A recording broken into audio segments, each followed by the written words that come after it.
Hi, this is Matt McKillen with Innovative Financial Group.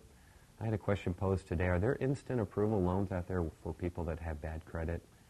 My experience, I've seen that there are some companies out there that will offer personal loans to people with bad credit. Generally, it's a very high interest rate. I mean, we may be talking somewhere around 20 or 30%. So depending on really what the need for the loan is, I generally shy away my clients from borrowing money under those terms. I'd much rather work with them or have them consult a credit repair agency, for example, to get their scores back up so that they can get much more favorable terms on a personal or note loan down the road. But again, there are programs available out there, even if you have bad credit. You just have to be prepared to probably pay a very high rate of interest.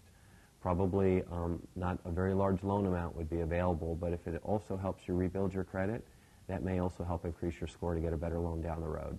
Again, my name is Matt McKillen. I'm with Innovative Financial Group.